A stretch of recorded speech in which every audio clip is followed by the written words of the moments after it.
Hello, my name's Antonio, and today I'm going to be talking about the Blue Yeti USB microphone. My review is going to consist of 4 parts. First, I'm going to give you a little bit about me and where I'm coming from judging this microphone. Second, I'm going to talk about the 5 things which I really love about this microphone. Third, I'm going to talk about the 2 things which I feel can be improved on this microphone.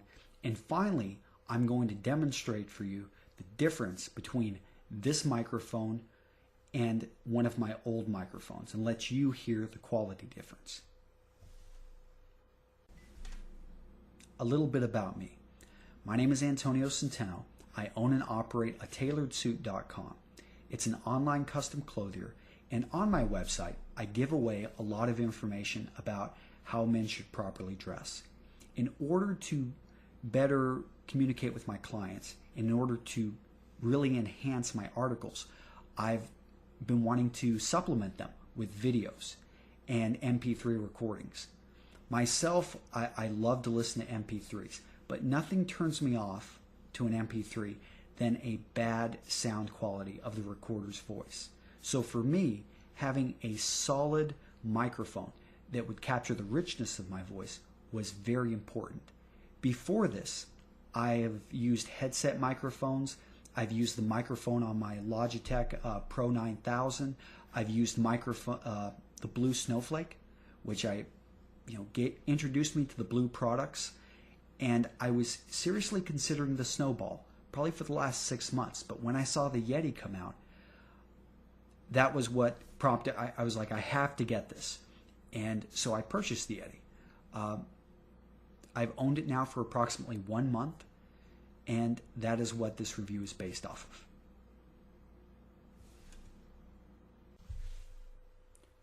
The 5 things I love about the Blue Yeti. The first is going to be the quality of the sound recording.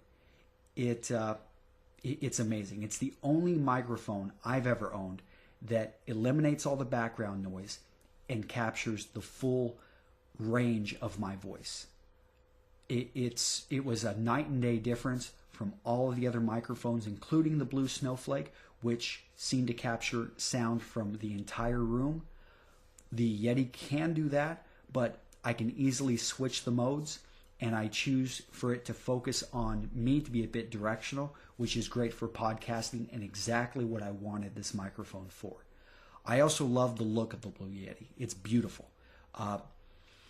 It's silver, and it's just aesthetically very pleasing, something that you do not mind having on your desk for other people to see. I also love the plug and play.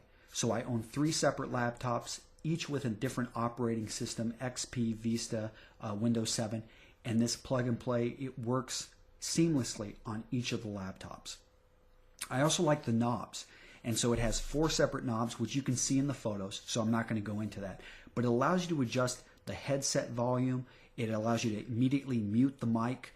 I can adjust the sensitivity, and I can also change the mode without having to touch anything on my computer or the software, and I love that.